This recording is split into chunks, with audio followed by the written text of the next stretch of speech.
All right. Good evening. It is 5:30 and it's Monday, June 24th, 2024. And this is the Port of Olympia Commission meeting, and this meeting is now called to order. Commissioner Sanders, would you lead us in the Pledge of Allegiance, please? Pledge allegiance to the flag of the United States of America and to the republic for which it stands, one nation, under God, indivisible, with liberty and justice for all. Thank you very much. So we have an agenda before us this evening. Is there a motion to approve the agenda? Motion to approve. Second. All right, we have a motion and a second to approve this evening's agenda. Is there any discussion? Hearing none, I'll call for the vote. All those in favor of approving this evening's agenda, please signify by saying aye. Aye. Aye. All right, thank you. One note before we go on, we are missing Commissioner Harding this evening. She is on an excused absence tonight. So we will move right into the Executive Director report. Executive Director Smith, you have the floor. You, Commission President. Hi, all. So the goings on at the Port of Olympia. Summer is here. So we've had a couple of events. The first thing we had last week was we had the Washington Public Sports Association legislative meeting kickoff, or legislative committee kickoff at the port. And we hosted them for a morning. They first came out and got went over to Dancing Goats Coffee and did a little coffee tasting. And then they took a tour of the marine terminal, and everybody participated really quickly. It was a good time. And then they went off to the legislative meeting and learned all about the various issues that the Washington Public Sports Association cares about and addressing in the next legislative session. So our port events have kicked off for the summer. So we had a lot of exciting events. It kicked off on Father's Day weekend with the Olympic Air Show, which was a huge success. And Commissioner Tong delivered opening remarks quite excellently. We also sponsored a hole at the Tumwater Chamber Golf Tournament. And the inaugural Summer Nights at the Port concert was held this past Saturday on a great night. It was a really fun event, and I think everybody had a good time. And I just wanted to mention this week we've talked some, I think, at some public meetings about doing master planning for the Port Peninsula. And we kicked off at least some internal planning for starting that process. And we really want to integrate the planning we do for the Port Peninsula with our bed inlet cleanup. And so we met with the consulting team that we're going to be using for this, and we looked at basically planning out the dates to get from today to a master plan for the entire Port Peninsula that incorporates cleanup and sea level rise resilience and all that good stuff, as well as incorporates a whole lot of public involvement and engagement. And it's a little hard to see on this, but you can see here it anticipates at least 3 open houses where we really want to engage with folks and talk about that. So more to come on that, and we will be coming to the commission in the coming months I think, actually, to get a contract approved for that work. Director Smith, I heard a question from a constituent about master planning versus a planned action, and what it really means when we talk about master plan. So you could say a little bit more about that next time you bring in an update. I think that would be helpful. Yeah, definitely. It's confusing to people. Okay, sure, absolutely. Happy to provide clarity on that. And then again, this is opportunities for you to provide input to us and also find out about port goings on. So our website, our social media.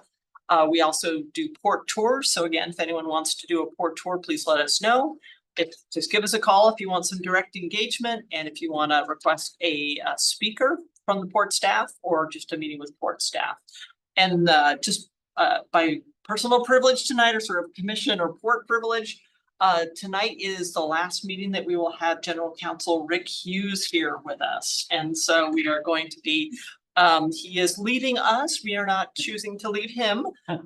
He is going to step back from full-time work. So we have a bag filled with some port swag for him, and a thank you. So Thank you very much. Yeah.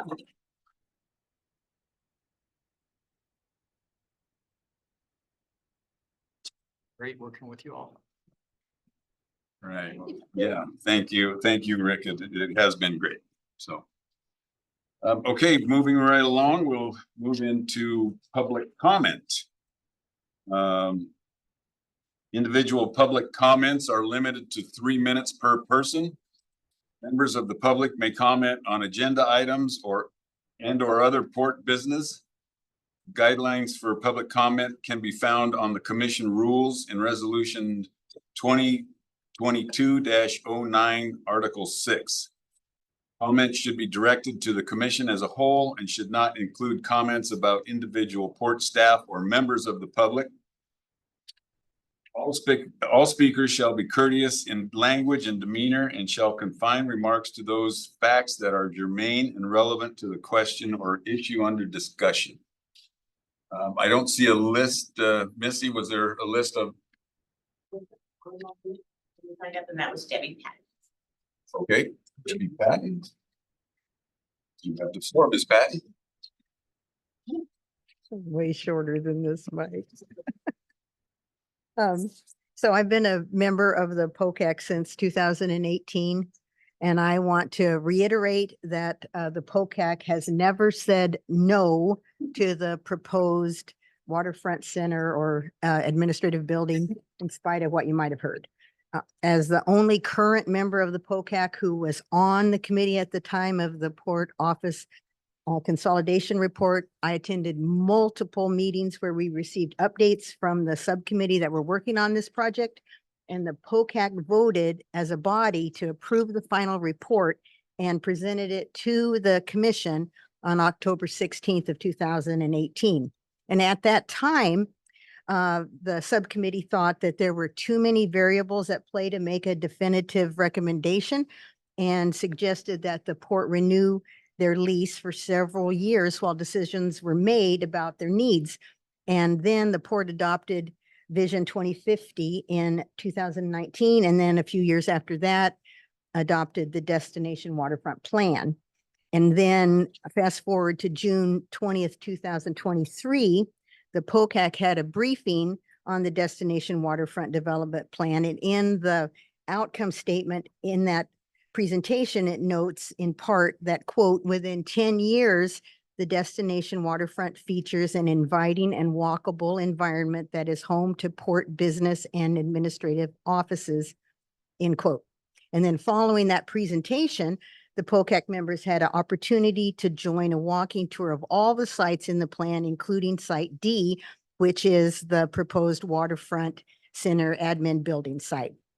So the port did continue to lease while evaluating their real estate needs, and then made a decision to move ahead with office consolidation and owning their own admin building. But at no time from when the port office consolidation assignment was given to the POCAC on March 20th, 2018 to the present time has the POCAC ever voted to say no to the port consolidating the offices or owning their own admin building. So I am always happy to answer questions on that any of you may have about the work that the POCAC has done during my term of 2018 to the present. And for your reference, all the POCAC reports from 2017 to 2022 are on the port website under Citizens Advisory Committee. Thank you. Thank you, Ms. Patton. Is there any other public comment this evening? Mayor had her hand raised. Reiner, did you want to make public comment? Yes, thank you. Can you hear me? Yes, we can hear you. Oh, I wanted to say I really enjoyed the other night. Port of Olympia had the gathering with the band on the Port Isthmus, and it was a really fun gathering. I got to speak to a lot of different people, and it was very heartening, and it was a fun occasion. So thank you to all involved in that. I am very happy to hear that our port executive director is talking about the master plan for the isthmus, and I think it's really, really needed. And so that's a very heartening bit of information too.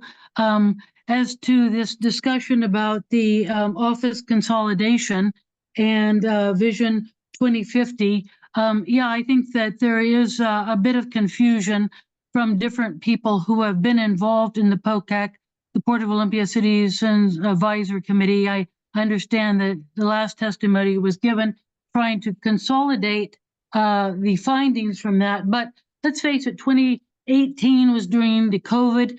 There was a lot of problems during COVID, as you may remember. It was a hard time for everybody. So I think there was a great deal of confusion, and Destination 2050, I think, kind of added to that confusion. This issue about Bud Bay cleanup, it's so important that we clean up these toxic sites of dioxin in Bud Bay. It's currently a degraded water body, which means there's not enough oxygen for the fish, for the wildlife, for the birds, for any of the living creatures around there. And so the dioxin hotspots are actually a public health hazard. Some people have said on the isthmus, these dioxin hotspots exist. I know that last meeting we had a Port of Olympia presentation by Lot and by other staff that were talking about the Port of Olympia hiking trail through the isthmus. And as that trail was put in some time ago, and of course there's been rainstorms and people and animals. And so basically you have hardly a trail there anymore, but you do still have the dioxin hotspot. So many of us are concerned that when we do the sampling, we will have samples of the hiking trail, because we have little kids there without shoes sometimes, and we don't want anybody to get hurt. This is a public health issue. So I just love this idea of the port master plan. I know the POCAC was also talking about a POCAC environmental committee, which is very, very exciting to actually have a committee after long times, and the electrification of the Port of Olympia. Thank you very much. Thank you, Ms. Reiner. Any other public comment this evening? All right, we will move on then to the consent calendar. This evening's consent calendar has bills and vouchers for March 2024, batches 9 through 13, with one warrant over 200,000, which is to Dalton Olmsted Fugelband for $533,549.71. We also have bills and vouchers for April 2024, batch number 14 through 17.5. And we have warrants over $200,000, one to Dalton Olmsted and Fugelband for $276,605.99, and one warrant to leasehold tax of $242,100.12. And we have bills and vouchers for May 2024, batch number 18 through 22, with one warrant over $200,000 to Dalton Olmsted and Fugelband for $472,484.63. And the final item in the consent calendar is the minutes from June 10th, 2024. Is there a motion to approve the consent calendar? Motion to approve consent calendar. We have a motion. Do we have a second? Okay. All right, we have a motion and a second to approve the consent calendar. All those in favor of approving the consent calendar, please signify by saying aye. Aye. Aye. Opposed? Abstain. The consent calendar is approved by a majority vote with one commissioner abstaining. Thank you very much. Moving on now to pending issues or business. We have a briefing on capital projects progress report. Looks Looks like James Summer, Capital Assets Program Manager, is going to share some information with us this evening. Welcome, James. How are you today? Good. How are you, commissioners? Good. All right, so my name is James Summer. I'm your Capital Assets Program Manager. As Commissioner Isle said, I'm here to give you a little progress update on our 2024 capital projects. So as I go into these, I'll give just a little brief on the project and then where we are in the project. And if there's questions, I can go into a deeper dive. So as mentioned, it is a briefing today, no action required. So just here to share information with you and hopefully answer any questions or comments that you have. So these are broken down by the different business units. So we will start with the airport capital budget. So the first project on here is the airfield pilot controlled lighting system. And so this project, we are currently putting a bid package together. This is to replace the aging pilot controlled lighting system that is currently not 100% operational. So we are hoping to go out to bid in a short amount of time here. As I get into these projects, I should mention you will hear, or you already did hear once from Chris, our airport senior manager, about an engineering contract.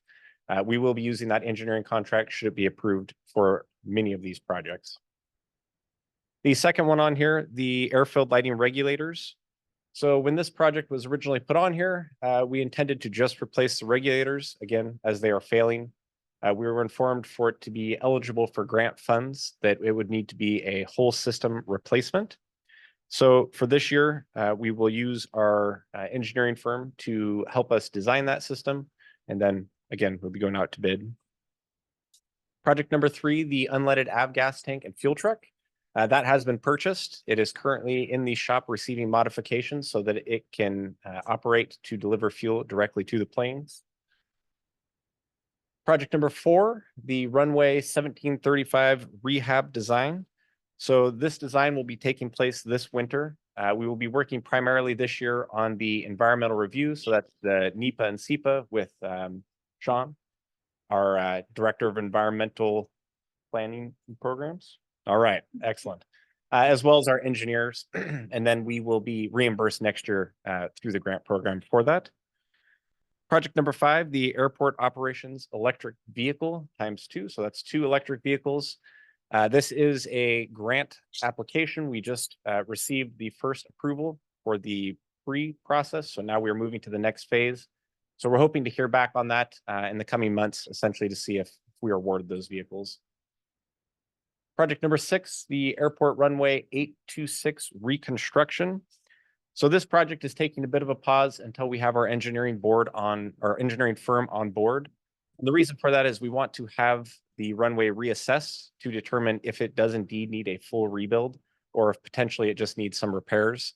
So before we move forward and with a full reconstruction, we will have it assessed to see if that maybe it is just some repairs, which will substantially lower the cost of this project. Project number 7, the airport snowplow. So we are currently looking for a snowplow out for the airport.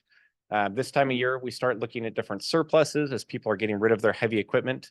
So likely what that will be is a heavy duty dump truck that can then have a plow attached to the front of it. So should we have a heavy snowstorm, we're able to keep our runways clear and make sure that the airport remains operational. And then the last project on here, the Washington State Patrol hangar roof. We actually just did a pre-bid site visit for that this morning.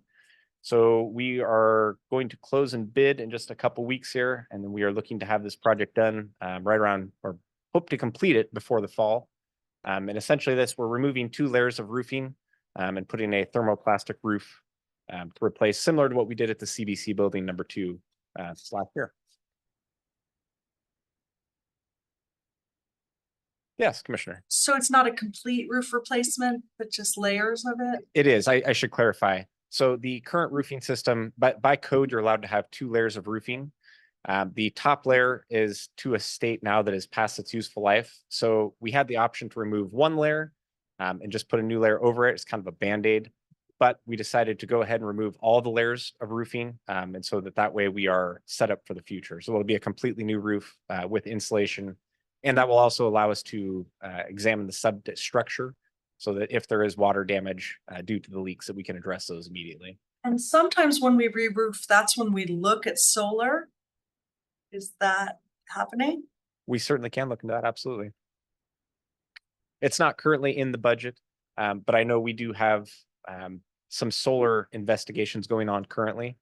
So it could potentially, I'd have to check with some other folks, but we could look and see how that would look to incorporate that in design, or at least determine if it's potential to use it in the future with that design. Okay, moving on to the marina and boat work. So project number 9 and number 10 are kind of interrelated. So I'll start with number 10. Number 10 is the stormwater unit filtration for boat work.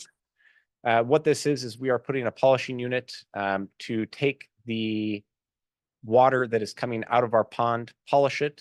The boatyard permit, discharge permits have tightened. And so we are going to go ahead and retrofit our system to make sure that we are meeting those benchmarks. Number 9 is a placeholder. And as I said, they're interconnected because if we need to, we'd like to investigate also potentially replacing the media and the storm pond, which is part of that system. So the hope is that number 10 takes care of the entire.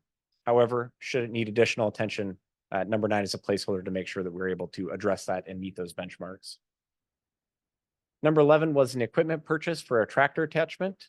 That has been purchased and is in use at Boatworks. And number 12 is, excuse me, more equipment, which is an asphalt sealer. So we are looking, as you may or may not know, the port owns a substantial amount of asphalt, whether that be parking lots, roads. And as part of that, you have to maintain those. And so we are looking to get a seal coater to go ahead and treat those parking lots. And essentially what that does is just seals the top layer that keeps water from penetrating down. When that water does penetrate down, it tends to break up the asphalt, and then it degrades the lifespan of the asphalt. So we're open to move some of that maintenance in-house, and by purchasing this equipment, that'll allow us to do so and save some costs. Is the port responsible for Marine Drive for keeping that asphalt? We own Marine Drive Northeast. We split it up internally between heavy and light. So heavy would be from the Marine Terminal Gate to Olympia Avenue, and then light would be the rest of the way out to Hearthfire. And so one of the capital projects, which I believe is next on the list, excuse me, actually 2 down, is we are going to go ahead and replace Marine Drive heavy. And then we will also be looking in the future for Inside the fence. right to the fence at the marine terminals. Will that help with bikers who are experiencing problems on the drive? Excuse me. Yes, absolutely. As part of the replacement, we will be repainting the lines. I know that has been part of a concern is the lines and this striping of the roadway has been degraded. So yes, as we replace the roadway, all of the lines will be repainted as well, which will clearly give bike lanes and lanes of traffic. So we are currently in design. We are hoping to go out to bid, I'm going to say in the next month. So if timing works out, it'll be right at the end of summer season where we still have nice weather, but hopefully not right when we have all this traffic and people down here. So that's current timing. Yes. Fingers crossed. Fingers crossed. Yeah, absolutely. Remind me about this asphalt sealer. I just don't remember that when we were doing the capital budget. What kind of equipment is that? Yeah, absolutely. So there's several different asphalt sealing techniques. I won't bore you with all of them, but the one we're looking at is a seal coater. Essentially what it is, it's a giant tank that has like an emulsion mix in it, and it'll spray it down. There's a squeegee in the back of the machine that flattens it and smooths it into a nice even layer. And then additionally, there's a spray that goes on top of that to seal it. If you've seen asphalt that is very dark in color, you drive by it, it's kind of the normal pavement color, and then all of a sudden it's very black. That is something that has just recently gotten seal coated. And essentially, it's just a top layer, again, that just keeps moisture out and keeps the roadway in good condition. So is that something our maintenance crew operates? Absolutely. So that was part of our consideration when we were looking at this equipment. There are several different types of equipment that do this, but one that we wanted was one that was kind of all contained, a single person operation. Sometimes when you'll see people do seal coating, there's a machine or a truck that comes by, sprays it. You've got 4 or 5 people out with squeegees pushing it around the road, and it's a very labor intensive process. The one we are currently looking at requires 1 person. They sit on the machine, and there's all the controls and knobs and levers to go ahead and spray, squeegee, and do all the finishing all with one person. So that's certainly in our consideration to make sure that it fits our needs and Okay. capacity. Thank you. Any other questions? And I should apologize. I should stop at each section. If you have any other questions, Marina and Boatworks. All right, moving on. So the Marine Terminal capital budget, again, speaking of interconnected projects, 13, 14, and 15 are all part of the MARAD or Maritime Administration Port Infrastructure Development Program. Sorry, it's a mouthful. So we are tracking them as 3 different projects as they will be completed on a different timeline. However, they are all under one master project. So all 3 of those, we are currently working with MARAD to refine our scope, and that will allow us to then get the grant agreement signed with them. So our hopes are to have the scoping done this year, which will allow us to then move into our environmental review. So that's going to be our NEPA or SEPA, and determine what kind of environmental assessment these projects will entail. And then we are hoping to move into design next year. And a lot of these projects will be in the next 2 to 5 year time frame before they get completed. And so I think the order that we are looking to complete them would be paving number 1. So that'll be in our cargo yard, in our just general operations areas, followed by the maintenance facility and then the berth 1 repairs. James, you mentioned NARAD. Can you walk us through what that's an abbreviation? Oh, sorry, MARAD. Yes, that is the Maritime Administration. And through them, we got a grant, and that was through their, it's PIDP for short, but it's the Port Infrastructure Development Program. And essentially what that is they give you money to go ahead and fix or upgrade facilities. And so we were awarded rough numbers around $9 million to do this work. And then we have, again, rough numbers around a $3 million match. So it's roughly $12 million for the project between the 3 by the time it's all said and done. And can you get back to me or Option about whether this gate replacement then will address concerns about not having a staffed gate? So, and I can tell you a little bit about that project. So number 16 is like you said, it's the gate replacement. This is for the gate right here off of Marine Drive Northeast. And part of the problem we've been having with that gate, we've had some sensor failures over the years. And so as trucks are coming in or out of the marine terminal, sometimes the sensors don't pick them up, and then the gate closes, it catches a truck, and then we bend the gate. So our staff has done a wonderful job of continuing to repair that gate to allow it to operate as long as it has. But the components are now wearing out, the sensors are wearing out. And so what this project will do is saw cut, remove asphalt in front of the gate, actually on both sides, on both the entrance and the exit. We're replacing loop sensors and different sensors that detect trucks. And then we will be replacing the full gate and motor for that. One more question, just Absolutely. if you go back to the previous slide, we have the asphalt sealer attributed to the Marina and Boat Works.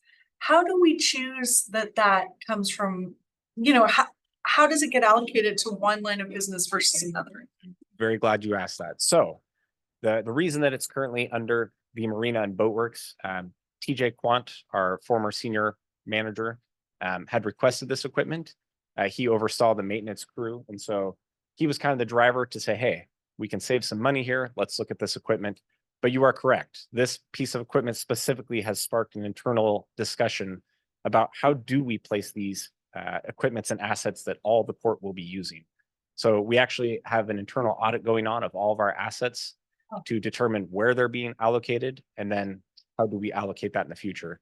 That would be a very heavy finance question. If there's further discussion or further questions you have for that tonight, but to your answer, yes, that is a very valid question. And we are looking at that currently.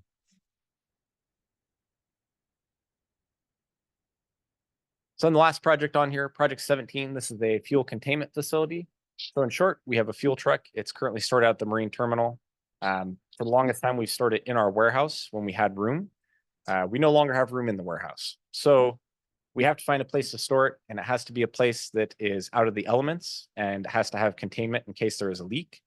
So this project is an attempt to get a new facility. So we are currently surplusing one of the modulars that is out by the old administrative building on the marine terminal.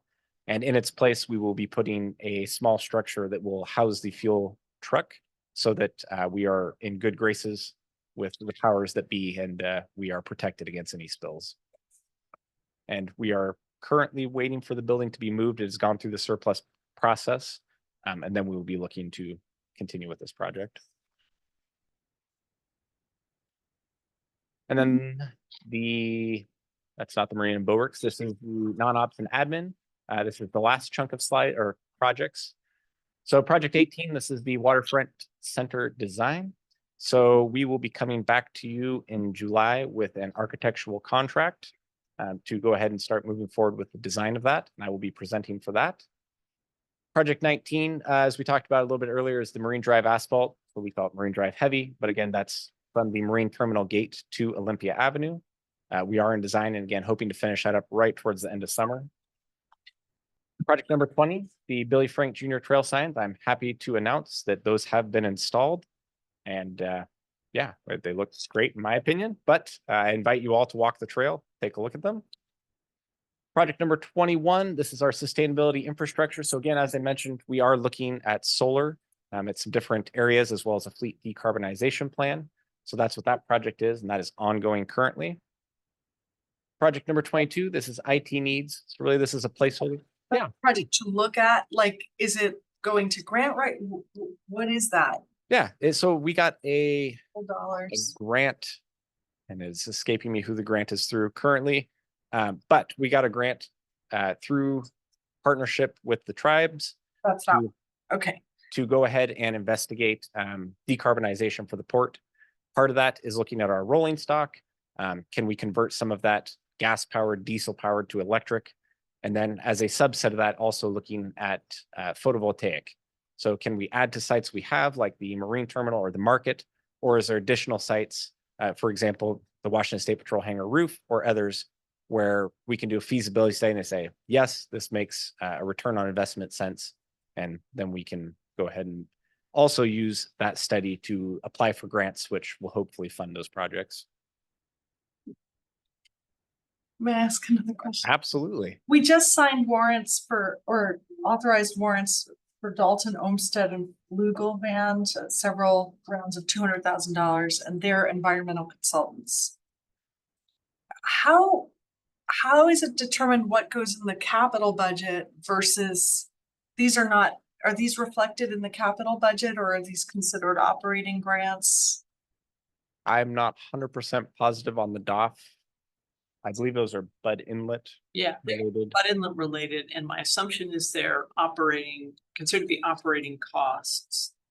My assumption is once we get to actually constructing the remedy, actually and implementing the remedy, that those would be capital dollars, but I think there's conversation to be had with our finance team about that. Right. What's making me wonder is if this grant money we're planning as a like, I just don't understand what's a capital project for us. That's planning for a capital project, right? Like so. Yeah, and We that's can follow up later. absolutely. And that is a tricky question, or a tricky response, I should say. But essentially, it is hopefully going to lead to a capital project of solar. But yeah, it's some more discussion. Absolutely. The next item on there, 22, this is IT needs. So this is a placeholder for the IT team as they identify and work with our consultant to determine needs of the port. So this typically is capital expenditures such as new laptops. It could be new switches, new fiber, but it is a placeholder that allows them to move forward with those as they are identified. Project number 23, the IT phone upgrades. So this is in process. In fact, the equipment has arrived on site. It is anticipated that we will be moving forward with that and getting those switched over in the next month, I would imagine. Project number 24, this is the fiber to port cybersecurity infrastructure. So this project started last year. This was another grant, port security grant. And part of the PDK access system that we have installed was part of that grant. The other part of it is addressing fiber and security concerns at the Marine Terminal. I won't go into specifics until they've been addressed, But that's what that project is, to go ahead and address those concerns. From where is that grant from? That is a port security grant through FEMA.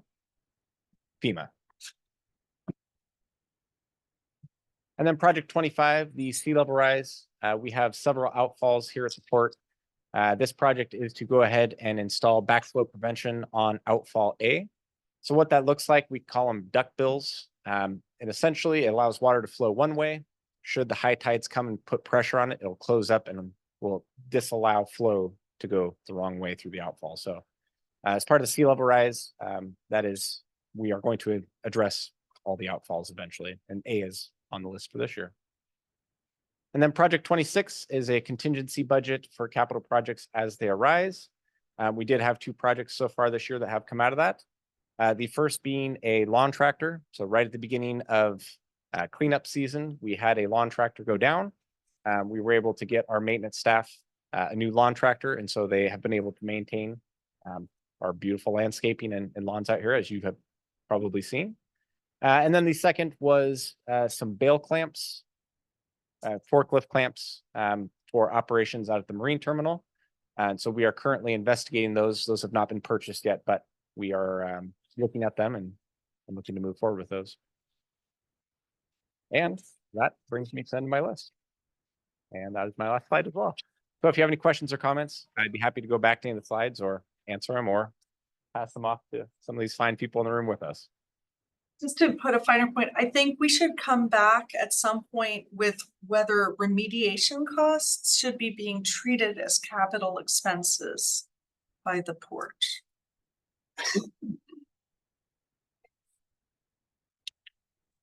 Any other questions or comments? Thank All right. All right. Thanks so much. Thank you, Thank Mr. Summers.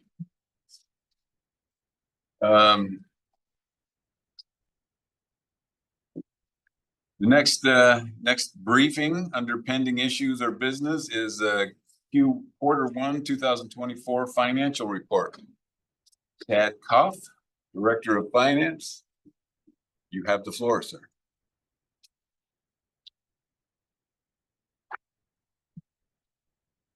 Thank you very much, Commissioner. Tad Koff, Director of Finance, Port of Olympia. And I will say, I apologize for those warrants backlog. That was on my department, so I will own up to that. And that kind of was a transition when I started out, beginning of the year. Part of that process didn't get all the way through, so they will be coming in a more timely manner going forward. So just to clear that up. Starting off tonight, we're going to be taking a look at the Q1 2024 financial report. So I'm going to kind of read my notes, and I'm going to try and make this as painless as possible. So this first quarter 2024 financial reporting is a large departure in format from prior years of financial reporting, and definitely from recent years. It's eliminated pretty much all of the graphs, charts, and presents more of an accounting statement format, as I believe feedback indicated, wanting more clarity and ease of reading. This is going to move, the presentation is going to move from a high level to a granular level of profit and loss of the operating units, covering environmental and commissioner cost centers, and looking specifically at meaningful variances to budget. We'll then review the statements of net position at the quarter end and conclude with questions and answers. Q1 2023 figures have been added throughout the presentation for reference, but this presentation's focus is on Q1 performance and variance to budget. Tonight's presentation by myself is advisory only, and there is no action required. So let's dig in. As you can see, this is a not exactly standard financial report that we've developed to be able to show a number of figures and clarity that have been indicated a desire to show. It's a condensed comprehensive income statement for Q1, and it shows the port exceeded its budgeted total income by over 3.18 million. And I'm going to highlight different parts of this as we go through, because it's very hard to follow where it is and what I'm recommending or talking about. So you'll see things kind of pop in and pop off as I go. So if anyone is listening, that is what I'm referring to. But if you can't see it, you might want to watch the video on this. So that 3.18 million is the total income. Exceeded the budgeted total income due to better than projected revenues and reduced operating and maintenance expenses. I'm going to go through many of the details and the variances that add up to this and explore them on following slides. Some major takeaways from this slide specifically is gross operating income is pacing 1.5 million ahead of budget. Net operating income is 64,000 in the black for Q1 with an over $700,000 positive variance to budget. Non-ops revenue is 2.8 million higher than the same period last year and beating budget by 1.68 million. Can you tell us what non-ops revenue is? Non-operating revenue is basically property tax levy, interest income from Thurston County investment pool, and the gain on the sale of assets. As a matter of fact, I have it broken down, so I will get you more of an exact number to that question in just a second. Where are we? Right there. The amount of 1.7 million positive variance on non-operating revenue consists mainly of the gain on the sale of the CBC building in Lacey of 2.65 million, plus the gain on the sale of the Clean Water Center building of $80,000, less negative variance for grants in Q1 of 1.17. Non-operating revenue has non-operating revenue has 1.96 million of property tax levy dollars, 164,000 of interest income from Thurston County Investments Pool, and 2.73 million from the gain on the sale of assets. It's worth noting that in the 2024 budget is evenly averaged across the entire year, while many activities and areas associated with them have costs that are seasonal they cover intense and slow periods over the course of the year. So as we budgeted 2024, it evenly spread all of the costs and revenues across the year, every month, the exact same amount, but they don't occur that way. So like say in the marina, it's going to be a lot heavier in the summer for revenues. They might do certain costs at different points in the year. So next year, what we're going to try to do to make this more meaningful as we go through it quarterly is to do more of a weighted budgeting process. So if the marina is busier, certain things and I'm just picking on them in the summer, we will try to load those dollars higher in that period so that when we go through this type of analysis, that variance will have more meaning. And it'll just be more informative to everyone when we go through it. Threw me off my notes. Let's see if I can pick it up again. It's like a comedian in an act, but anyway. The variances will be pointed out more in detail on the slides that we go through and tend to balance out in the future quarterly reporting, as I just said. So on to the next slide. Were there any questions on that before I go? This is kind of a high level overview though. Just big picture, as some of us are newly elected port commissioners, we're going over quarterly financials for the organization. Okay. And in general, that's so that we can see if we're generally on target with what was budgeted. Correct. Except we can't quite see it because things are lumpy and we haven't allocated the lumpiness. It's not that it's not indicative of the true situation. And where I'm seeing that, I will make comments saying this is expected to level out in future quarters. So I've been looking at it with an eye to that specifically. And I do have the different business kind of managers here as well, should there really want to be a very deep dive into something about what happened there specifically. If I don't have a good answer, I may still have it tonight with some people online and available in the audience. Anything else on this slide? We'll dig in further. So there'll be more to come on everything that's on. Next, I'm going to go through a business unit financial report. This is not a standard financial slide.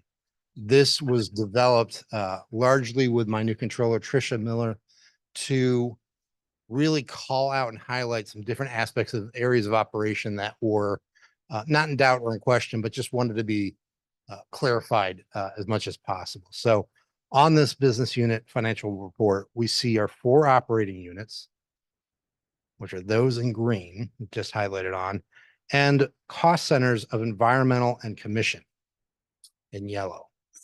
This chart's not normal, as I said, as a normal condensed P&L. What it shows is in addition to the 4 main operating units, we also have these cost centers that are non-revenue generating, but affect the port finances. These cost centers are not taken, they've not been broken out this way in the past, but are shown here to clarify port operations and paint a clearer picture. Some of the costs that are on there that live this way were hard to describe or capture in the other reporting that's gone on. So this is a little different, and hopefully that adds clarity to our situation. Moving on, we also have rows on here showing gross operating income, depreciation, I'll highlight them, and bond interest expense by operating unit. Now you'll see some of that. Sorry, I didn't bring my water up here. Some of that is under environmental, which you would not normally have seen without having some reporting like this. Oh, look at that. Everyone's so sweet. And the commission cost as well has got some dollars there.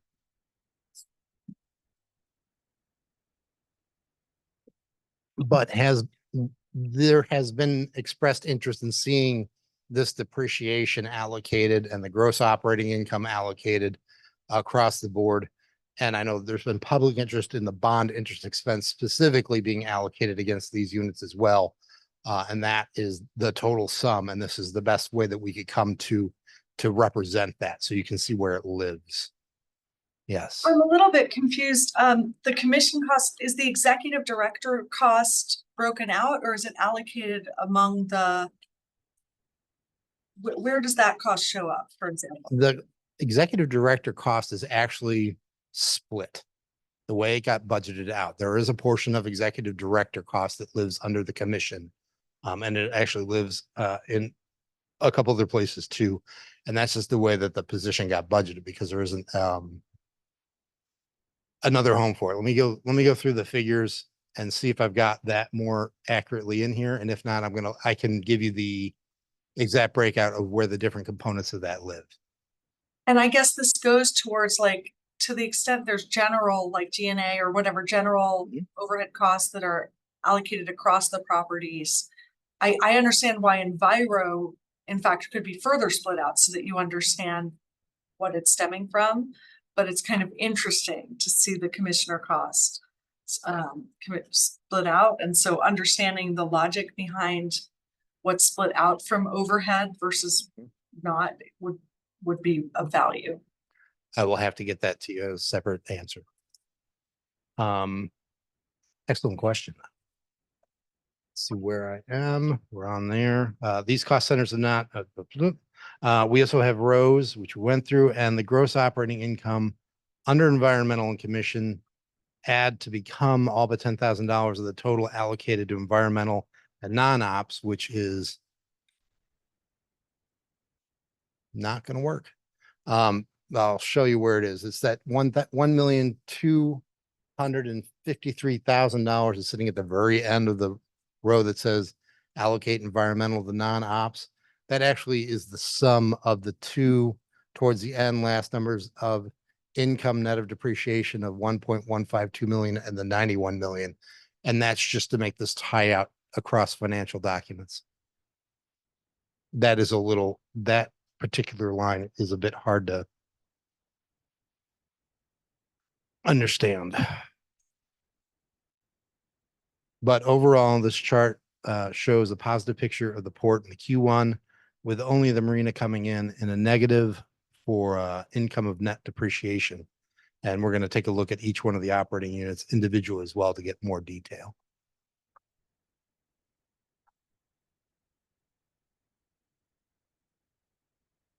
These are going to be a little bit hard to read, and I'm trying to get the income statements broken down with detail of each operating unit. So I will read through these and go through all the highlighted higher level variances, and that will help to determine them. It's probably easier to read on the paper than it is on the screen.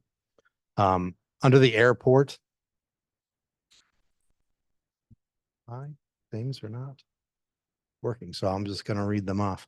Under the airport, budgeting entry error occurred in the budgeting of the end of last year for the 2024, causing the space and hangar variances that you see here, with land rents being a positive variance, and the two variances in essence will largely cancel each other out once we do a correction. Consolidated airport salaries consist of airport ops, Newmarket Industrial Campus, Clean Water Center, and a new full-time employee came on board in January, who was not originally budgeted for, creating the salary variance that's on this slide. What was that position? That's Kimberly's. What's Kimberly's position? She's an administrative assistant. Maintenance or outside professional services are under budget due to less need than was anticipated at the budget time of budgeting. Maintenance and other operating costs are under budget in Q1, mostly due to seasonality, and are anticipated to level out in the future quarters. That's one of the ones that's off on a variance here, but should level out as well. You'll see G&A towards the bottom of the slide has a variance of negative 32,000. And this will repeat in similar amounts in the following slides. In Q1, finance went without a budget officer, which is now a controller. We also came in under that as under on the supply budget, and also under on the commission's communications, marketing, and outreach budget. And my slides aren't quite working right, so I'm going to wing it. Under the marina, the variances that are noted specifically on moorage,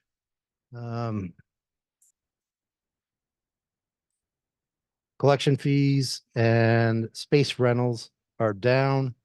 And also we are under budget in operating professional services and supplies, and salaries and benefits under maintenance are also down. This is largely due to the seasonality, specifically the marina, and those costs are expected to level out against their budgeted amounts in the months and quarters to come.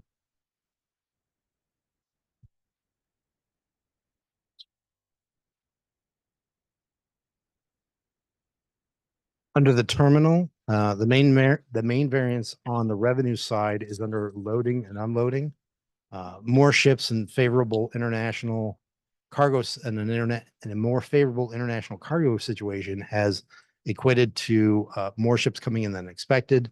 And from what I've read in a lot of news lately, that this trend is likely to continue, as there is a burgeoning imbalance again of containers, which is favoring break bulk. I'll see if that's right from option.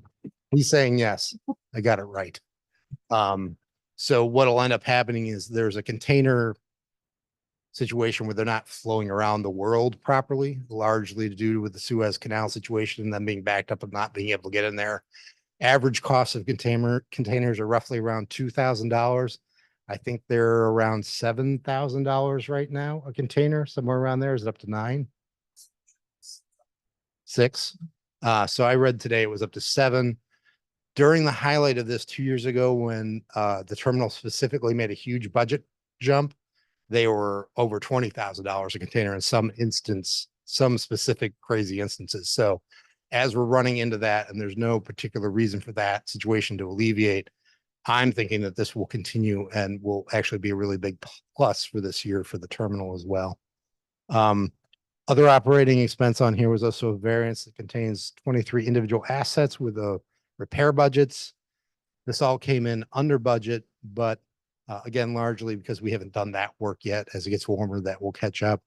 Two of the largest items that were under budget were road repair for $62,000 of variance, and warehouse A for $24,000 of variance. So that work is still planned to be done.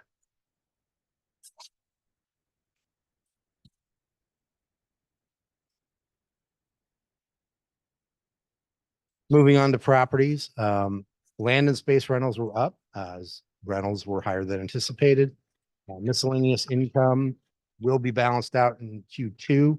That's under CAM. Specifically, it has to do with that variance that stands for common area maintenance, parking lots, lights, sweeping, landscaping, and et cetera. So that will catch up as well in the future quarters. Direct G&A is up, consisting of insurance expense, which has increased greatly in 2024, but was also budgeted at a lower level than it probably should have been going into 2024's budget by past staff. And the depreciation variance is up basically due to the CBC sale. It was expected to close in 2023, so no depreciation was budgeted for 24, but we held on to it into March. So the sale closed on the mid-March, and that caused a $40,000 variance there.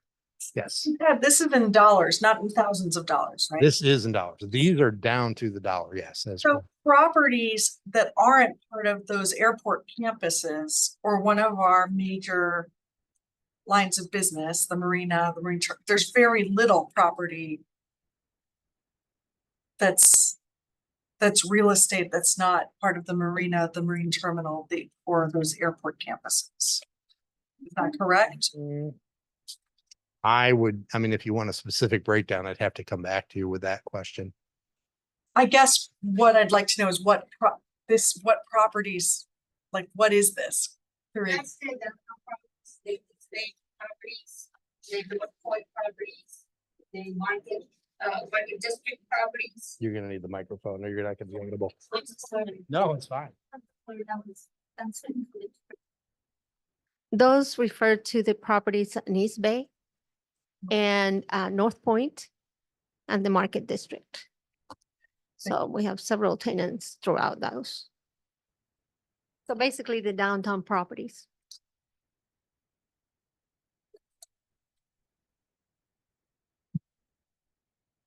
Thank you, Clarita Maddox, head of property, Port of Olympia.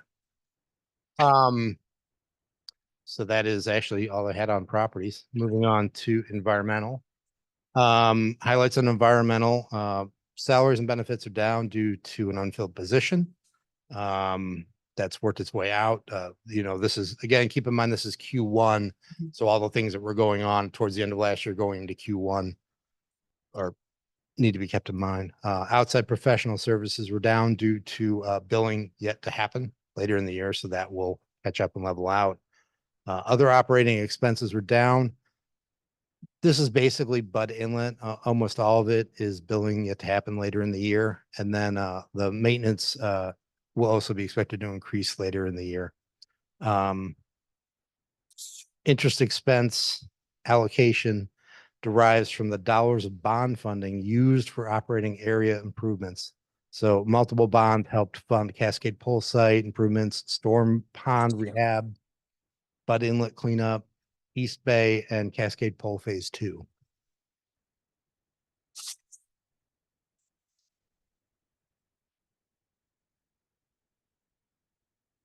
And moving on under commission, again, this is not a true business unit, so to speak, but it's a cost center, so it's going to capture a few things here.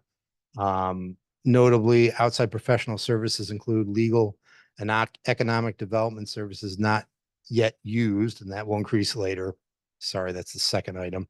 First item is salary variance because of timing on filling the positions at the beginning of the year. And actually, to your question, Commissioner Vasava, the salaries under commissioners are not all commissioners. This may help answer your other question. It's made up of part of the executive director.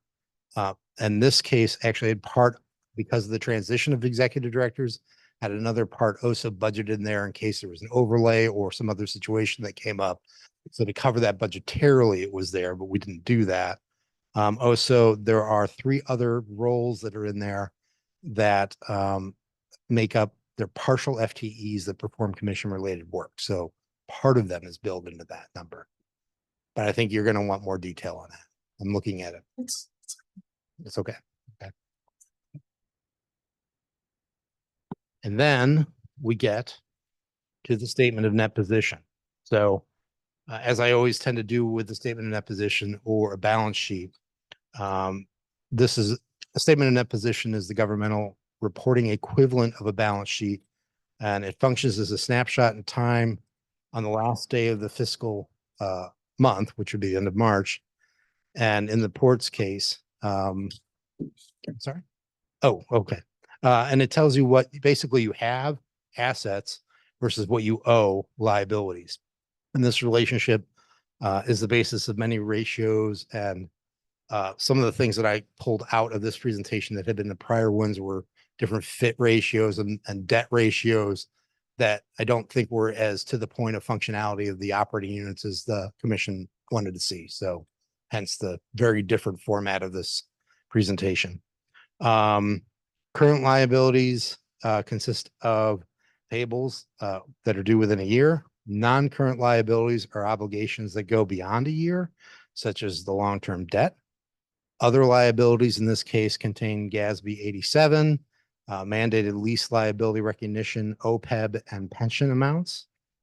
And current assets. So we've got cash and current assets ended up going up because we made a sale basically of the CVC in another building. So cash went up, capital assets went down a similar amount, but less. And then we've got non-current liabilities are also down by 4.1 million annual due to the long-term government debt obligation bond payout. So as we get through the year, you would expect that at least through the course of the year to drop because we make the payments each year. And then current assets are up and capital assets are down. I already said that, mostly due to the CBC and clean water building sales. And that is the highlights for the balance sheet. Any questions on the balance sheet? Okay. Moving on to financial highlights, Q1 2024. Just going down the list, keep in mind things that happened in Q1 that were impactful. I began, January was when I started as the full-time finance director. Our budget officer left in January as well. I worked on restructuring.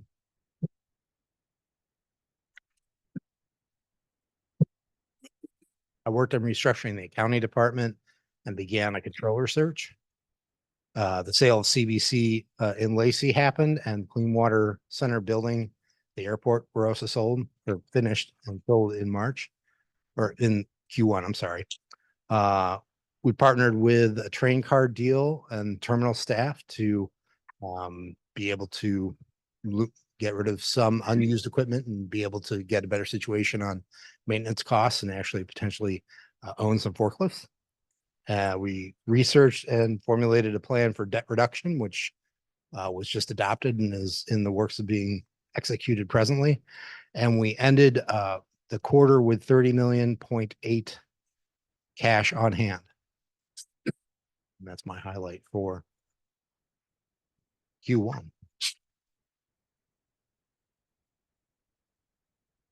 One of those buttons will work. There we go. Are there any questions? Any questions for Tad? Question, comments? Thank you for your work, Tad. You're welcome. All in one quarter. I hope that it's more meaningful than the past reports, and the goal is to try and get more feedback and see if there's anything else that can be added or changed that you think would be more informative or more meaningful going forward. No, I appreciate it, you putting it in this format. I find it easier to follow, breaking down the 4 lines of business as well as the enviro costs and commission costs in a separate line item really gives a clear picture of the revenue. So I really appreciate all your work. Thank you. Putting it in this format. Thank you. Very helpful. Thanks for answering my questions. I saw a few. Oh, yeah. Yes, Throughout. yes, thank you. Appreciate that. And then welcome to Tricia as well. Great work. Yeah, I really appreciate the feedback that I received. It helped formulate and change the reporting. Hopefully that's more meaningful. I think as we move along, it will get even easier for everybody. I know I appreciate having the financial statements that are similar in the format of the budget, how we put it. It's easier for me to relate back to it. So yeah, thanks. Thanks for that, Ted. You're welcome. Thank you, Commissioner. But don't get me wrong, I love a good graph. Oh, well, All I can throw one in next time. right. Okay, thank you very much. All right, that's it for pending issues or business. The next up is action calendar. Recommendation of General Counsel Ben McDonald, Director of Human Resources and Administration. You have the floor, sir. All right, thank you. Good evening, commissioners. That is true. I am Ben McDonald, and I'll be providing a recommendation for general counsel. As mentioned.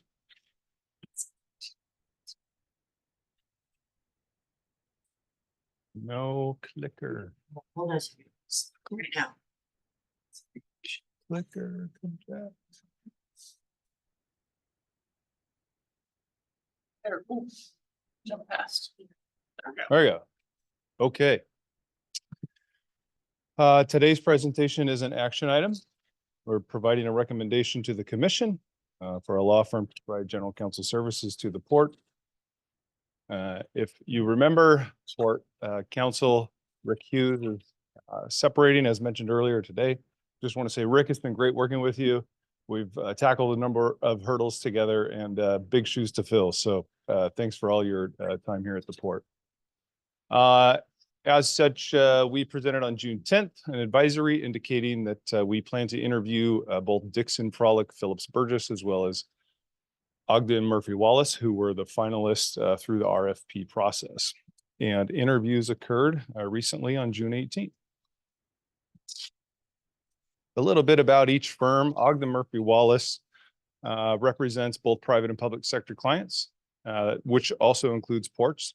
Their areas of expertise include construction, environmental, and tribal law, to include remediation, real estate and land use, commercial transactions, and construction disputes. I also have experienced attorneys in labor and employment law, OPMA, the Public Records Act, as well as the port governance and roles and responsibilities. Ogden Murphy Wallace is located in Seattle, Washington. Their principal attorney would be Oscar Ray, who would be on site for commission meetings and other special meetings.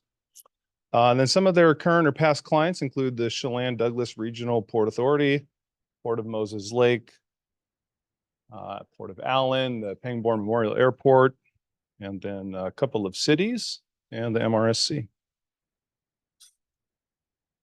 The other law firm we interviewed was Dixon Frolick Phillips Burgess, who was formed in 2022 with the merger of Dixon Frolick and Phillips Burgess.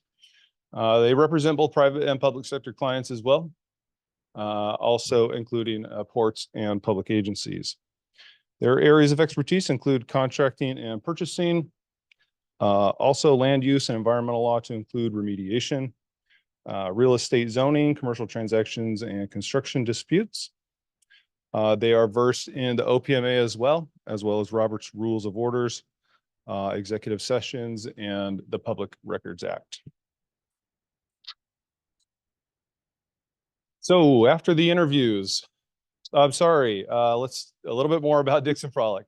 They have offices in Seattle, Tacoma, Olympia, and Portland. Their principal attorney would be Chris Pierce Wright. Chris would be on site for commission meetings and other special meetings as requested. Some of their current and past clients include the Port of Tacoma. They have advised of several items and issues for the Port of Olympia. They've worked with the Port of Centralia, the Northwest Seaport Alliance, and they are members of the WPPA Legal Committee. Recommendations. So after the written responses, as well as the in-person interviews that were conducted on June 18th, the review committee recommends retaining Dixon Frolick Phillips Burgess to provide general counsel services to the Port of Olympia. I should note that Dixon Frolick Phillips Burgess, their fee structure was really in line with the port's vision and budget. Their experience in real estate transactions and redevelopment of contaminated properties was a highlight. And then Chris, in the past has provided Public Records Act information and helpful tools for public records. He was instrumental on the Oya Hotel, and Shelley, his associate, was instrumental in the sale of the CVC, and we're confident that they will continue to provide excellent services to the port if they are selected. And so we have a suggested motion to retain them. Any questions or comments?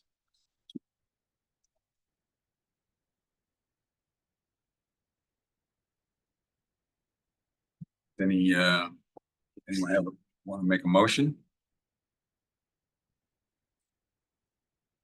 I move to authorize the executive director to execute a contract with Dixon Frolic Phillips Burgess to provide general counsel services to the Port of Olympia beginning July 1st, 2024 to June 30th, 2025 for an amount not to exceed $250,000. We have a motion. Is there a second? I will second that motion. Is there any discussion on the motion? Commissioner Basavin, any discussion? I didn't know. Mr. Sanders, wait. Oh, would you like to speak for anything? Okay, is there discussion you would like to? I just appreciate, I sat on the review committee and I appreciated the opportunity to interview both law firms, and I felt that with their history and experience working with ports and also working with you, Ben, thank you for getting, everyone together to do the interview process. I appreciate the opportunity to be a part of it. And so I felt that, it was really well polished responses, and I look forward to them coming aboard. Yeah, thank you. I also sat in on those interviews, and I think both firms that were the final selections. Well, first off, I'd just like to thank all of the firms who responded to the RFP and showed an interest in the Port of Olympia. I think we had a good number of responses, and appreciated that very much. The final two that we did interview, I thought both firms were excellent and would provide a good service to the port. And for me, it came down to that final interview, and Dixon Frolic Philip Burgess, they did very well in the interview and were had excellent answers to all the questions. So I would definitely recommend them as well. Commissioner Tong, any questions or comments? I would just say we should take public comment, and maybe another period of waiting time would be helpful for just public to give their feedback. But I understand the timeline that we're up against as well. We're gonna need legal representation come July, so. Director, can you address that issue about public comment? I was confused not to see public comment on the agenda. Is that because it's at the advisory? We don't normally take public comment on action calendar items. However, if the commission is in consent, we can certainly add public comment to this right now. We can. I think since we didn't have the opportunity, that would be a good idea for us to do. Does everyone agree with that?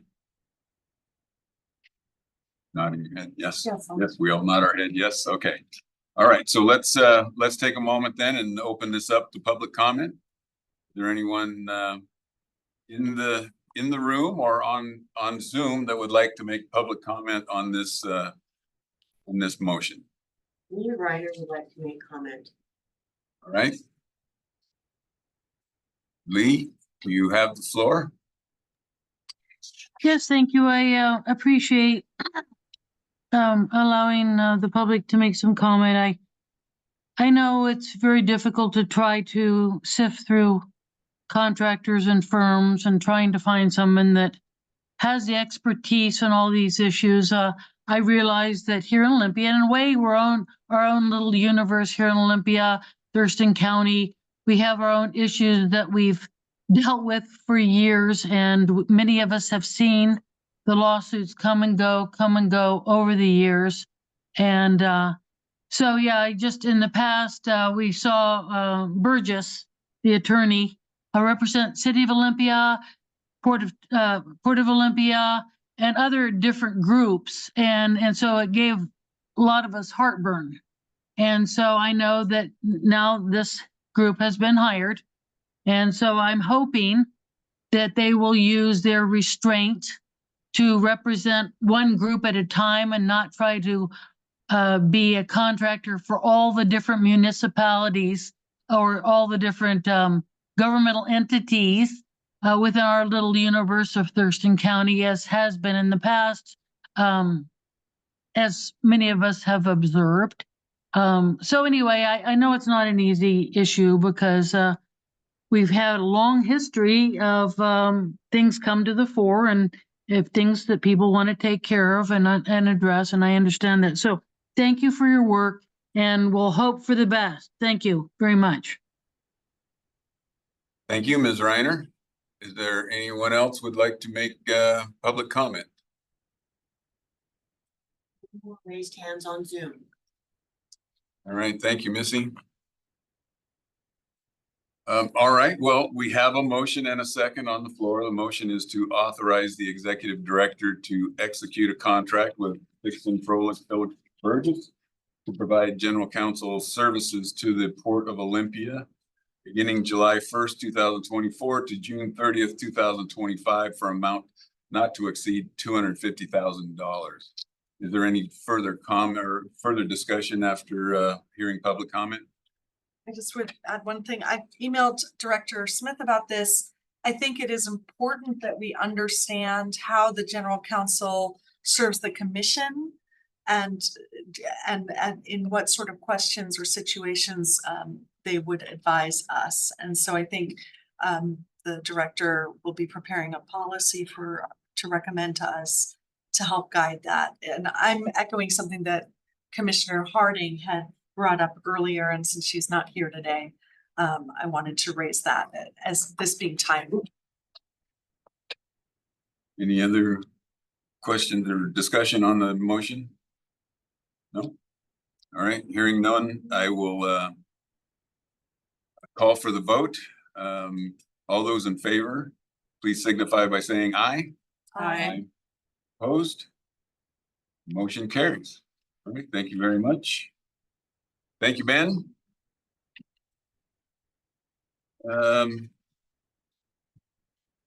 We have nothing on the action other calendar. We do have one item on the advisory calendar, legislative services. Executive Director Smith. You have the floor. You again, Commissioner President. Hi, all. So again, I'm Alex Smith, the Executive Director, and this is just an advisory only about our process for selecting some new state lobbying services. I'll talk about the current state of our lobbying services, why we need to hire some new lobbyists, talk about the request for proposal process we went through, and then briefly what we hope to come back to you with in a few weeks for the contract. So by way of background, the reason we need new lobbying services, our current lobbyist is retiring. So we issued a request for proposal for lobbying services. 10 firms looked at the RFP and we received responses from 4. We're proposing a contract of 3 years with a contract amount up to $180,000, up to $60,000 a year. In reviewing the applications that came in, we developed a scoring matrix that had a weighted scale. We looked at similar clients and their various issues and needs in front of the state legislature. We looked at their qualifications, expertise, and experience, and we looked at the fee structure. And we are holding interviews with 2 firms. So coming up, the commission will be asked to take action and approve a contract. So we'll be coming back at the July 8th recommendation and further descriptions of those who responded and those we interviewed. This is it. Well, shoot. That's it. It's the clicker. Yes, that's it.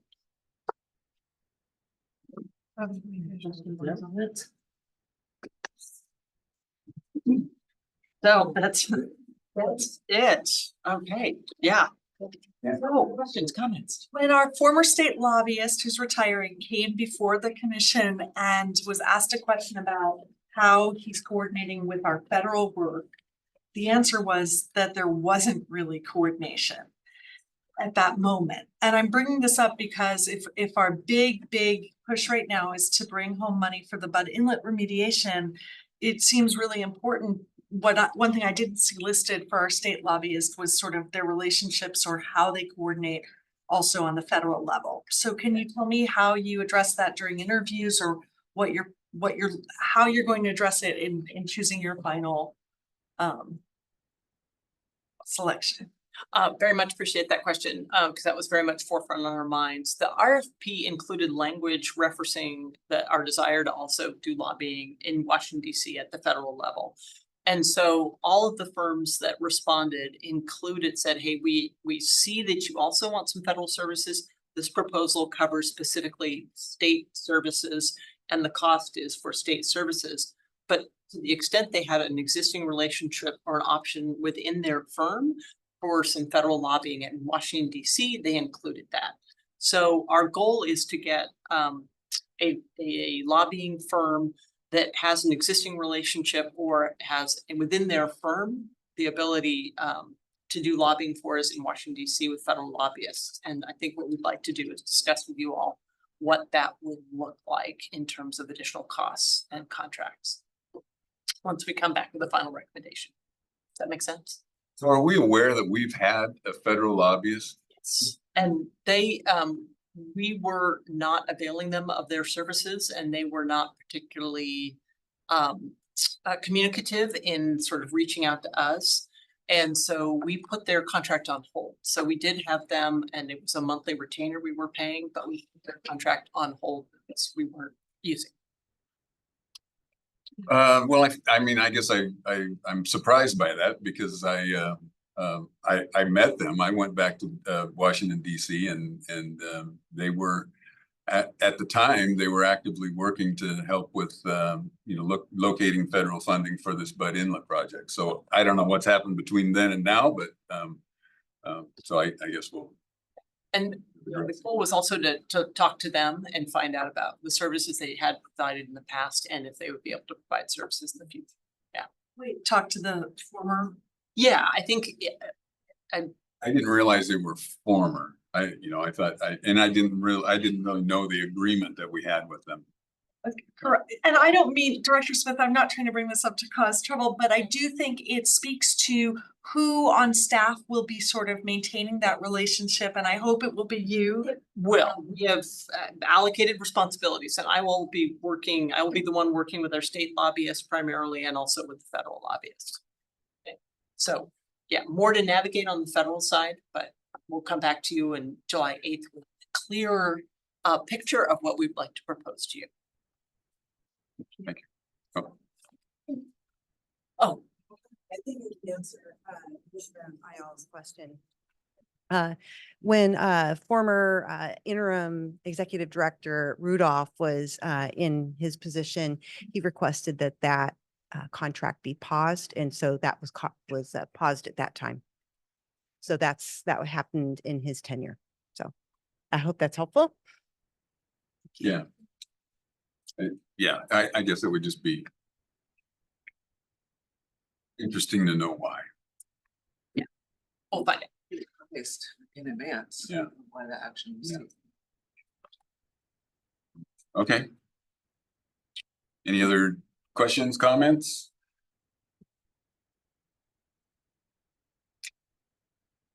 All right, hearing none, we can move on. Oh, wait, public comment, sorry.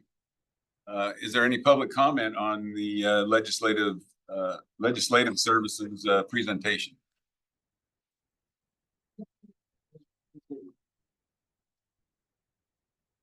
All right, no public comment, and give them 1 second. Okay, let's go ahead and move on. Commissioner reports and discussion. Commissioner Tom, would you like to start? Sure. So since our last meeting, I was able to attend the air show. I was honored to give opening remarks and attend my very first air show. I'd never been to one before. It was very interesting to see how it's ran and learn more about our airport tenants. I met a lot of different tenants and users of the airport. Talked to the Save Olympia Air Show group to get more of their perspective out there. And just really looking forward to the discussion as we move into this next year about the future of the air show and also just some of these great options we have towards electric airport vehicles, other options for possibly electric aircraft in the future, and then of course the unleaded fuel that we're moving towards as well. So all these different environmental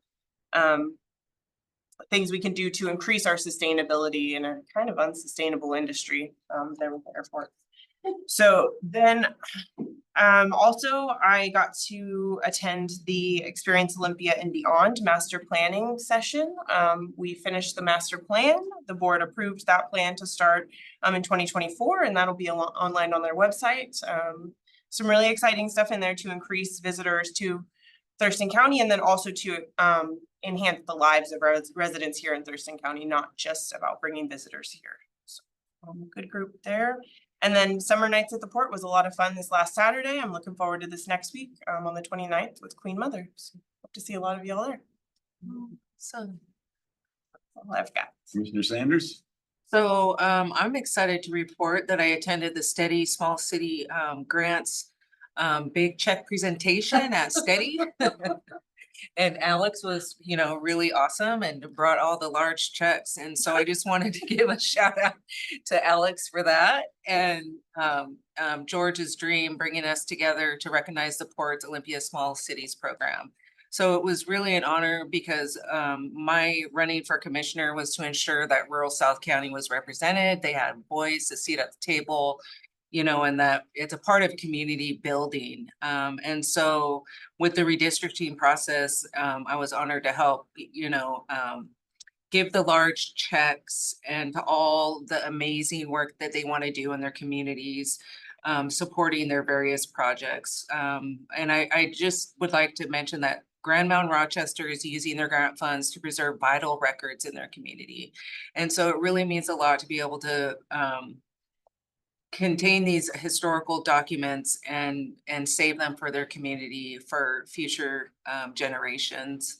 And the city of Dakota will be revitalizing their baseball fields, and I want to you know, extend my condolences to the loss of their mayor. This was a vision of his to be able to have great baseball fields to play in and create space for tournaments and be able to, you know, provide businesses with opportunities for people to come in and enjoy the baseball fields and spend money at the businesses to enhance their economy. And Rainier has great plans to use their funding for their park, you know, like paving camping sites and really enhancing the park for their community and other people to enjoy.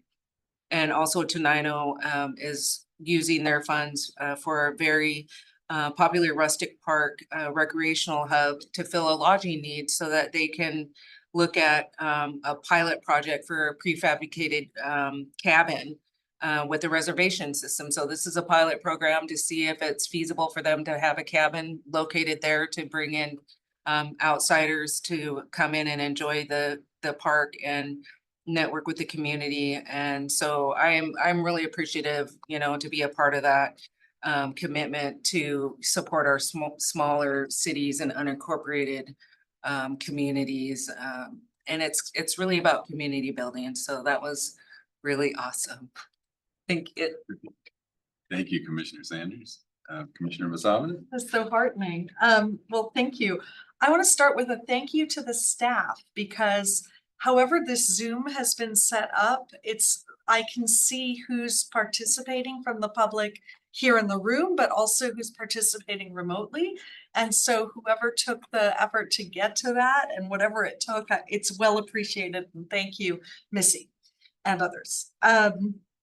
And I wanted to say that was it just this morning? Yeah, the Deschutes Estuary Funding and Governance Work Group met And that is a group that it comprises the State Department of Enterprise Services, port staff, with me as the commissioner representative, Tumwater, Olympia, Thurston County. I think Tumwater is part of it too. And our shared goal is to come up with kind of a shared plan for how we will jointly invest in the changes that, in addressing the changes that will come from the Deschutes restoration, so that we can continue to have a working marinas and a functioning, navigation channel. So it seems that work is going well, and that the commission can expect this to come back to the whole commission for a briefing from the people who are supporting that work in September. And if you have any specific concerns you'd like the director or myself, James, to watch out, Sean, in the meantime, please let us know. But I'm feeling very hopeful about the timing of that work. For me, a third topic, I was able to attend the WPPA legislative legislative committee kickoff meeting that the port hosted here 2 weeks ago. And in that meeting learned that was reminded that the state is administering about $20 million in port decarbonization funds. These are not federal funds, but funds that WPPA, the Ports Association, went out and advocated for and got. And there may not be that many people applying for these projects. And yet, if ports don't step up to fully apply for the funds, there's a chance that the state wouldn't continue that kind of funding. So it has led me to want to look at our greenhouse gas emissions inventory. I see that the bulk of our port operational emissions are not at the Tumwater Airport, actually, at least from our direct activities.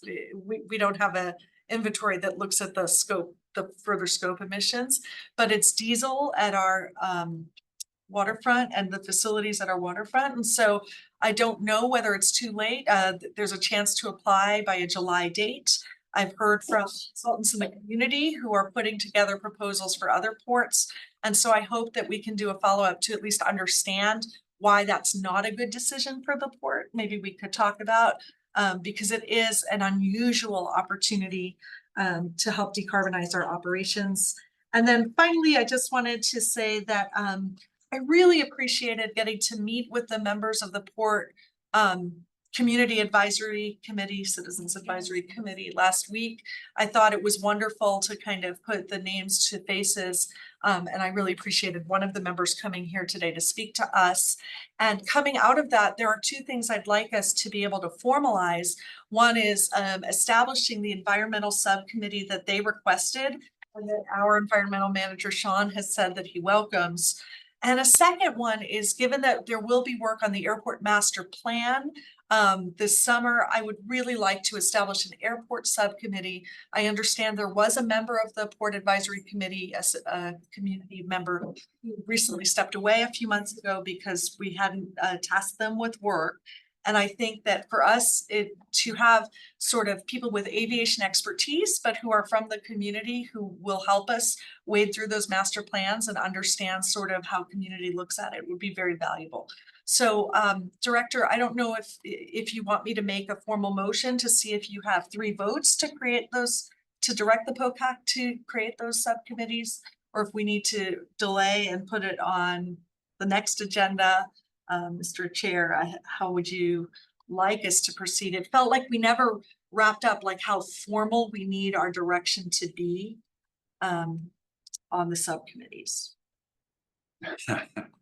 How would I like us to proceed? Well, let me just say procedurally that if any commissioner makes a motion during the course of a meeting, I will accept that motion. And as long as we get a second, we can discuss it and vote on it.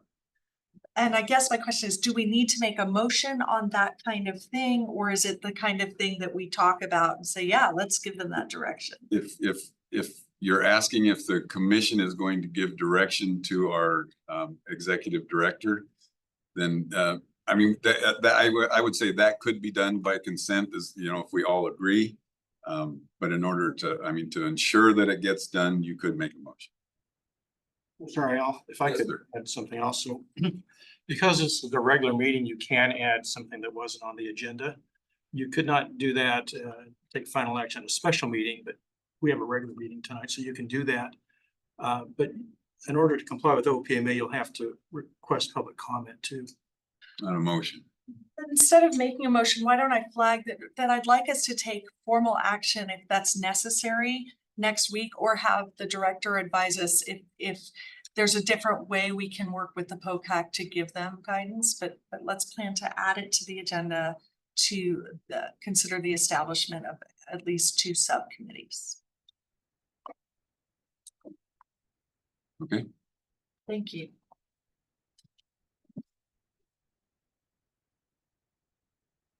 Is there any comment or question on that? Because that'll come up in the meeting agenda setting, or excuse me, this agenda setting meeting. You have any, you guys, Commissioner Sanders or Commissioner Tong, any comments or any moving forward? I mean, if we really want it to be like formalized, but I feel like that could possibly be done through internal communication. But if we want to be formal, let's put it on the agenda. I think the important part of it is that if we're directing the executive director, that it comes from the full commission. Truly, yeah, exactly. And giving the public time to think about this and hear this discussion and give comment at the next meeting would be appropriate. Okay. All right, thank you. I was gonna do a quick report also. First off, thanks Commissioner Tong for opening up the air show. That was I hope you had a great time there. I did hear from, I heard from 5 or 6 people who made it a point to tell me that they really enjoyed the air show, thought it was a great day, and so good job with that one. Also, I want to commend Commissioner Sanders and Executive Director Smith. You did a great job handling those giant checks. That was a lot of fun. The other thing I think I would just kind of like to extend the comment I made earlier that I appreciate the responses that we're getting for the RFPs for the general counsel and for the legislative services. Seeing the number of responses that we get to those RFPs just tells me that the people out there and organizations want to work with us at the Port of Olympia, and so that's very encouraging. And then finally, I'd just like to say thank you to Rick Hughes, and it's been a pleasure working with you, and wish you the very best. I wish you all the best too. Thank you very much. All right, thank you. So moving on now to other business. Is there any other business this evening?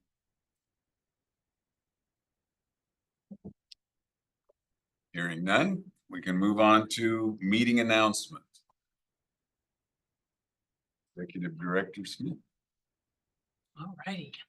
Okay, meeting announcements. This will sound awfully familiar, but we have just the usual suite of upcoming meetings. This Tuesday, June 25th at 6 o'clock, there is a special Citizens Advisory Committee meeting right here in the Olympia room, in the Port of Olympia offices. On Monday, July 8th is our next regular commission meeting, our business meeting, and that's at 5:30 p.m. again here in the Olympics room at the Port of Olympia. Monday, July 15th, there's a commission work session, and that's at 3:30 p.m. again here in this room. Tuesday, July 16th at 6 p.m. is another Citizens Advisory Committee meeting. And this is the one to note and highlight. On Monday, July 22nd, normally we would have our regular commission meeting at 5:30 p.m. We are going to hold it at 10 a.m. because there is a Washington Public Ports Association Commissioners Conference in, I believe it's Richland or Kennewick, in Richland. And so the commissioners need time to travel over the afternoon and evening of the 22nd. So we are having our commission meeting early. So note to all who might want to attend in person or via Zoom. And that is it. Thank you very much. Any questions or comments on the meeting announcement? Is there anything else for the good of the order? Hearing nothing, this meeting is adjourned. Thank you, everybody.